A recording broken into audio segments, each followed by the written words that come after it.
Hello friends, അസ്സലാമു അലൈക്കും. ഇന്ന് നമ്മൾ ഉണ്ടാക്കാൻ പോകുന്നത് ശർക്കര വെച്ചിട്ട് ഇലയടയാണ്.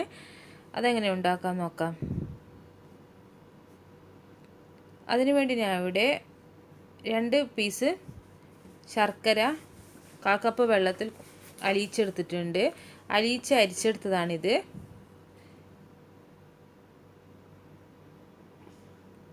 ഇനി ഇതിലേക്ക്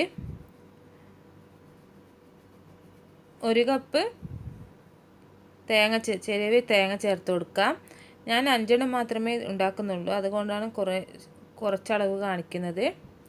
ഇത് നന്നായി ഒന്ന് മിക്സാക്കി കൊടുക്കാം. ഇതിൻ്റെ വെള്ളമെല്ലാം പറ്റുന്നവരെ ഒന്ന് മിക്സാക്കി കൊടുക്കാം.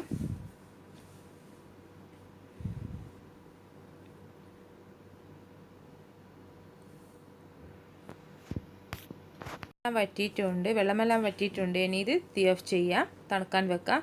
ഒരു ബൗളെടുത്ത് അതിലേക്ക് ഇവിടെ 1/4 കപ്പ് പത്തിരിപ്പൊടി എടുത്തിട്ടുണ്ട്. ഇനി ഇതിലേക്ക് ആവശ്യത്തിന് ഉപ്പ് ചേർത്ത് കൊടുക്കാം.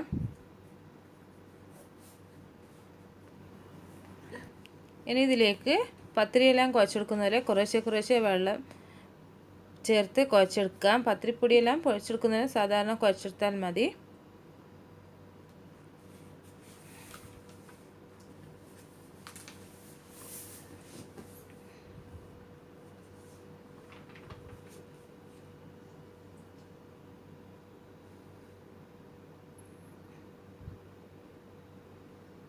നന്നായി കുഴച്ചെടുത്തിട്ടുണ്ട്. നല്ല സോഫ്റ്റായി കുഴച്ചെടുത്തിട്ടുണ്ട്.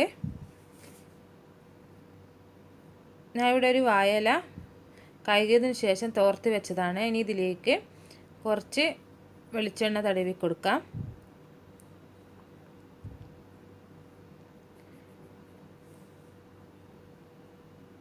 അതിനുശേഷം ഒരു പൂരിയുടെ വലുപ്പത്തിലുള്ള ഉരുള എടുത്ത്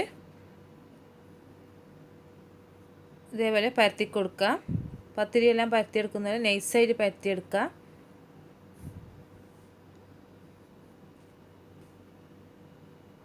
അത് നൈസായിട്ട് പരത്തിയെടുക്കണം.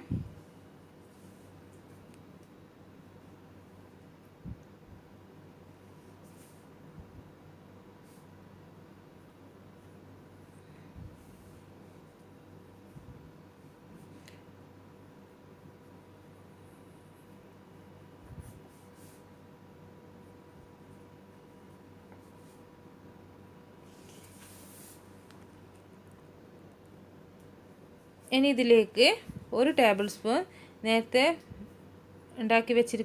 തണിയാൻ വെച്ചിരിക്കുന്ന തേങ്ങൻ്റെ മസാല ചേർത്ത് കൊടുക്കാം. അതിനുശേഷം ഇതൊന്ന് മടക്കിയെടുക്കാം.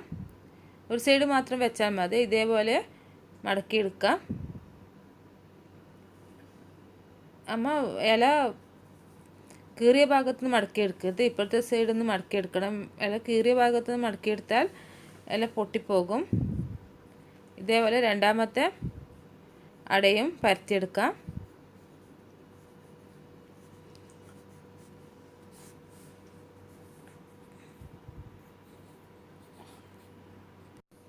ഇതേപോലെ നേരത്തെ ചെയ്തതുപോലെ തന്നെ 1 ടേബിൾ സ്പൂൺ മസാല ചേർത്ത് കൊടുക്കാം.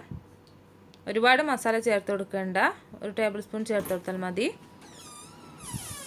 ഇതേപോലെ എല്ലാം പരത്തിയെടുക്കാം.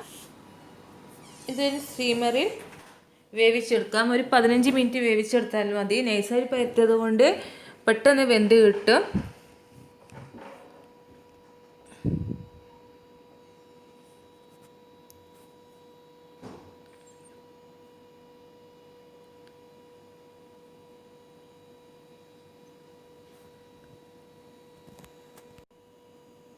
പതിനഞ്ച് മിനിറ്റ് കഴിഞ്ഞിട്ടുണ്ട്. നമ്മുടെ ഇലയട ഇവിടെ വെന്ത് വന്നിട്ടുണ്ട്. ഇനി തീ ഓഫ് ചെയ്യാം. അങ്ങനെ നമ്മുടെ ടേസ്റ്റിയായ ഇലയട ഇവിടെ റെഡി ആയിട്ടുണ്ട്. എല്ലാവരും ട്രൈ ചെയ്ത് നോക്കണം. എൻ്റെ ഈ വീഡിയോ ഇഷ്ടമായ ലൈക്ക് ചെയ്യാനും ഷെയർ ചെയ്യാനും മറക്കരുത്. ഇൻഷാ അല്ലാഹ് ഇനി മറ്റൊരു റെസിപ്പീസുമായി വരുന്നവരെ ബൈ.